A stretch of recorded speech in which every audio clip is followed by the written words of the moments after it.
அனைவருக்கும் அன்பான வணக்கம். இந்த வீடியோவில் நாம் இந்த 2024ஆம் ஆண்டின் குரு வக்ர பயிற்சி பலன்களை பார்க்கலாம். நிகழும் ஸ்ரீ மங்களகரமான குரோதி வருடம் தக்ஷாயன காலம் புரட்டாசி மாதம் 29ஆம் தேதி செவ்வாய்க்கிழமை, அதாவது 15/10/2024 அன்று திரியோதசி திதி, பூரட்டாதி நட்சத்திரம் கூடிய நல்ல நாளில் குரு பகவான் ரிஷபராசியிலேயே வக்ரகதி அடைகின்றார். குரு பார்க்க கோடி நன்மை, குரு அருள் இருந்தால்தான் திருவருளை பெற முடியும் என்பார்கள். குருவே சகலத்துக்கும் ஆதாரமாக திகழ்பவர். குருவின் பார்வைப்பட்டாலே சகலமும் நமக்கு கிடைத்து அருளும். அதனால்தான் மற்ற தெய்வங்களை எப்படி வழிபட்டாலும் குரு பகவானை மட்டும் நேருக்கு நேராக நின்று வணங்கச் சொல்லி அறிவுறுத்துகின்றார்கள். தேவ குருவான பிரகஸ்பதி சிவபெருமானின் பரிபூரண அருளை பெற்று கிரகங்களில் ஒருவராக இடம் பிடித்தார்.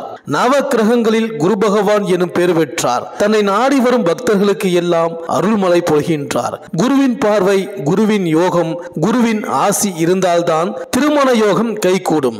நம்மில் பலருக்கு குரு பகவானுக்கும் தட்சிணாமூர்த்திக்கும் வித்தியாசம் தெரிவதில்லை. நவக்கிரக வரிசையில் வடக்கு பார்த்து அமர்ந்திருப்பவர் குரு பகவான். சிவாலயத்தில் தெற்கு நோக்கி சின்ன முத்திரை காட்டி அமர்ந்திருப்பவர் தட்சிணாமூர்த்தி. இருவருமே ஞானத்தை அருளும் கடவுள் என்றாலும் வித்தியாசத்தை உணர்ந்து அவரவருக்குரிய மந்திரம் சொல்லி வழிபட்டால்தான் பரிபூரண அருள் கிடைக்கும். கடந்த 1/5/2024 அன்று குரு பகவான் மேஷ ராசியிலிருந்து ரிஷப ராசிக்கு பெயர்ச்சியானார். இந்த நிலையில் வருகின்ற அக்டோபர் மாதம் 15ஆம் தேதி, அதாவது 15/10/2024 அன்று தேவகுருவான குரு பகவான் 12 வருடங்களுக்கு பிறகு ரிஷபராசியிலேயே வக்ரகதி அடைகிறார். இந்த வக்ர நிலை என்பது ஜோதிடத்தில் ஒரு கிரகம் பின்னோக்கி செல்வதை குறிக்கிறது. பொதுவாக கிரகங்கள் பின்னோக்கி செல்வதில்லை, ஆனால் பின்னோக்கி செல்வது போல வக்ர நிலை ஏற்படுகின்றது. இப்படி வக்ரகதி நிலை அடையும் போது ஒரு கிரகம் தான் கொடுக்க வேண்டிய பலனுக்கு அப்படியே எதிராக கொடுக்க நேரிடும். அதாவது சுப கிரகம் நன்மை செய்வதற்கு பதிலாக கெடு பலன்களை கொடுக்கும், அல்லது எந்த பலனும் தராமல் போகும். அசுப கிரகங்கள் நல்ல பலன்களை கூட தரும். இதில் ராகு கேது நிழல் கிரகங்களுக்கு மட்டும் வக்ரகதியை தவிர நேர்கதியே கிடையாது. அதே சமயம் சூரியன் மற்றும் சந்திர கிரகங்களுக்கு வக்ரகதி கிடையாது. இந்த குரு பகவான் ரிஷபராசியில் வக்ரகதி அடைவதால் உங்கள் ராசிக்கு என்னென்ன பலன்கள் கிடைக்கப் போகின்றது, நீங்கள் செய்ய வேண்டிய பரிகாரங்கள் என்ன என்று இந்த வீடியோவில் பார்க்கலாம். சந்திரனை ராசி அதிபதியாக கொண்ட கடகராசி அன்பர்களே, இந்த 2024 அக்டோபர் 15 முதல் உங்கள் ராசிக்கு 11ஆம் இடமான லாபஸ்தானத்தில், அதாவது ரிஷபராசியில் குரு பகவான் வக்ரகதி அடைகின்றார். இவர் 6 மாத காலம் வக்ரகதியில் இருப்பார். மேலும் உங்கள் ராசிக்கு 3ஆம் இடமான தைரிய வீரியஸ்தானத்தில் கேது, 9ஆம் இடத்தில் ராகு, 8ஆம் இடமான அஷ்டமஸ்தானத்தில் ஏற்கனவே சனி பகவானும் வக்ர பெற்று சஞ்சரிக்கின்றார். சுகஸ்தானம், மாத்ருஸ்தானம், வீடு, மனை, வண்டி, வாகனம், வியாபாரம், வித்தை, கல்வி அளிக்கக்கூடிய 4ஆம் வீட்டை சனி சம்பந்தப்படுத்திக் கொள்வதால் அனுகூலம் கிடைக்கும். அசையா சொத்துக்கள் நிரந்தரமாக சற்று காலதாமதம் உண்டாகும். உறவுகள் மூலம் தாமதப்படும். வியாபாரத்தில் புதிய முயற்சிகளுடன் ஈடுபட்டாலும் பலன் என்பது குறைவே. தாயாரின் உடல் ஆரோக்கியத்தில் கவனம் செலுத்த தவறாமல் இருப்பது நல்லது. எதிலும் சலிப்பு, எதையும் பிறகு பார்த்துக் கொள்வோம் என்ற அலட்சியம் தலை தூக்கி விடாமல் நடந்து கொள்ளுங்கள். செயல்களுக்கு எப்பொழுதுமே முக்கியத்துவம் அளித்து வருவது உங்கள் வழக்கம். அதில் இருந்து சிறிதளவு மாறாமல் இருப்பது விசேஷம். வியாபாரத்தில் எதிர்பார்க்கும் அளவு லாபம் இல்லாவிட்டாலும் வியாபாரம் நிதானமாக நடக்கும். உழைப்பு கூடுதலாகும். வீடு, மனை வாங்கும் முயற்சிகள் பலிதமாகும். புதிய வாகனங்கள் வாங்க விற்க சற்று கால தாமதமாகும். பூர்வ புண்ணியஸ்தானம், சந்ததி, புகழ், பிரபலம், பிரபுத்துவம், லட்சுமி கடாட்சம் என்ற நல்ல பலன்களை அளிக்கக்கூடிய பாவத்தை சுபர் பார்வையிடுவதால் இவைகள் யாவும் மென்மேலும் உயிக்கும் வண்ணம் புகழ் பெருமிதம் அமையும். அதுவரையில் சற்று கடின முயற்சிகளை மேற்கொண்டு வருவீர்கள். கடின உழைப்புக்கு ஈடு இணையில்லை என்பதை செயல்களில் உணர்வீர்கள் என்றால் மிகையாகாது. வம்பு, வழக்கு, கடன், பங்காளிகள் மூலம் தொந்தரவுகள் விலகும். வழக்குகள் ஜெயமாகும். கடன் சுமை குறையும். உறவினர்களிடம் பழகும் போது குடும்ப அந்தர விஷயங்களை பகிர்ந்து கொள்ளாமல் எச்சரிக்கையுடன் நடந்து கொண்டால் குடும்பத்தில் நிம்மதி கிடைக்கும். சம சப்தமி பாவம், கூட்டாளி, கலத்திரம் என்ற ஒப்பற்ற பலனை தரக்கூடிய பாவாதி சனி அஷ்டமத்தில் இருந்தாலும் செவ்வாயின் சாரத்தில் நிற்பதால் நண்பர்களுடன் தர்க்கத்தில் ஈடுபடாமல் அமைதியுடனும் பழகுவதே சிறப்பு. உடல் ஆரோக்கியத்தில் கவனம் செலுத்த தவறாதீர்கள். அலட்சியம் கொள்ளாதீர்கள். மேலும் கணவன் மனைவி இடையே உடல் காரணமாக தகாத வார்த்தைகளை பிரயோகம் செய்வதை தவிர்த்து அன்புடன் கனிவுடன் நடந்து கொள்வது நலம். பாக்கியம், உயர்கல்வி, பிதுர் வழி ஆதாயம் போன்ற மிக உன்னதமான நல்ல பலன்கள் கிடைக்கும். தந்தை வழியில் ஆதாயம் ஏற்படும். கடவுள் பக்தி, புனித பயணம் போன்றவைகள் கூடும். பெரியோர்களிடத்தில் மதிப்பு மரியாதை வைத்து அவர்களின் அன்பை அடைவீர்கள். உத்தியோகத்தில் மேல் அதிகாரிகளின் நிர்பந்தமும் பணிச்சுமையும் அதிகரிக்கும். உடன் இருப்பவர்களின் மூலம் சங்கடங்களும் நிகழ வாய்ப்புகள் அதிகம். மேலும் உங்களின் பணியை மட்டுமே செய்து கடமைகளை தவிர்க்காமல் செய்தால் மட்டுமே நிலைமைகளை சமாளிக்க முடியும் என்பதை நினைவில் கொள்ள வேண்டும். ஒவ்வொரு நாளும் ஒவ்வொரு விதமான அனுபவங்களையும் பண்புகளையும் படிப்பினையும் கொடுத்து வாழ்க்கை தரத்தில் உயரச் செய்யும் விதமாக இந்த குரு பயிற்சி உங்களுக்கு அமைந்துள்ளது.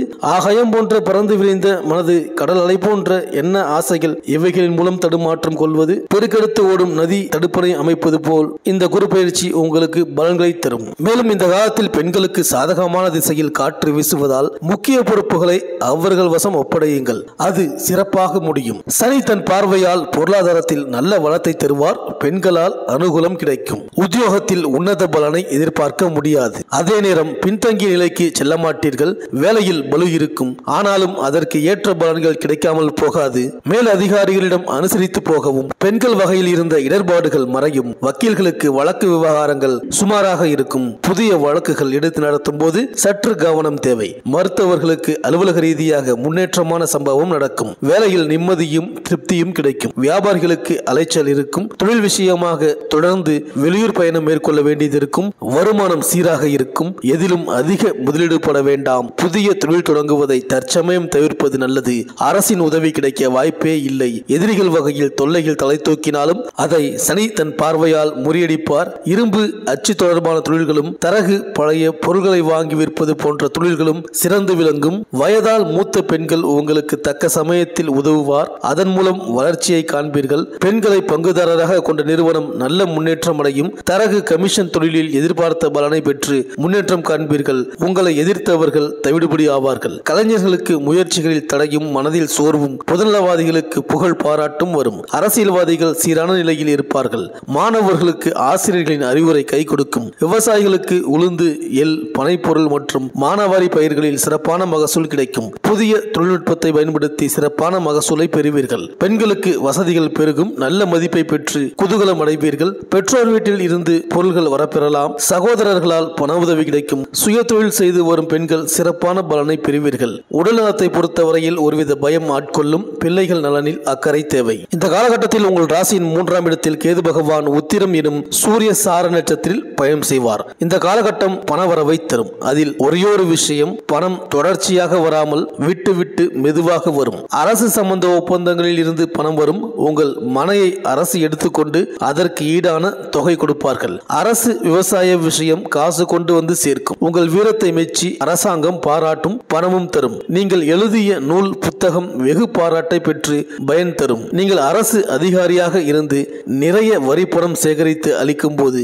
அரசாங்கம் உங்களை கொண்டாடி சிறப்பு பரிசு தரும். அரசின் காவல்துறையில் பணியாற்றி செயற்கரிய செயல்கள் புரிந்தால் அரசு பாராட்டு பத்திரம் கொடுத்து கௌரவிக்கும். மேலும் கடகராசியின் 9ஆம் இடத்தில் ராகுவும் 3ஆம் இடத்தில் கேதுவும் அமர்ந்து பலன் தருவார். தர்மமிகு இடத்தில் அமர்ந்த ராகு நல்ல நேர்மையான எண்ணம் செயல்களை தருவார் என எதிர்பார்க்க இயலாது. அவர் கண்டிப்பாக எதிர்மறை சிந்தனைகளை தருவார். அதிலும் உயர்ந்த ஸ்தானத்தில் அமர்ந்து நல்ல செயல்களையும் கேடுகட்ட வழியில் நடத்த செய்வார். நீங்கள் நல்லது செய்ய வேண்டும் என நினைத்தாலும் அது கோணலாகத்தான் முடியும். 3இல் அமர்ந்த கேது வெகு முயற்சி தருவார். அதனை நல்ல விதத்தில் பயன்படுத்த வேண்டும். மற்றபடி வெளியூர், வெளிநாட்டு பயணங்கள் இருந்து கொண்டே இருக்கும். அதிர்ஷ்டம் பின்வாசல் வழியாக வரும். சிலருக்கு வெளியே சொல்ல முடியாத அளவிற்கு யோக நிலை அமையும். எல்லாம் வல்ல காளியை வணங்குங்கள். எண்ணங்களை அமைதியாக்கி ஆர்ப்படுத்துவாள். இந்த கடகராசி அன்பர்கள் சமயபுரம் மாரிய அம்மனை வணங்கவும், பைரவர் வழிபாடு உசிதம். நீர்நிலைகள் அருகில் உள்ள அம்மனை வணங்குவது நலம். திங்கட்கிழமைகளில் மாரியம்மனையும் விநாயகரையும் வணங்குவதை வழக்கமாக்கிக் கொள்ளுங்கள்.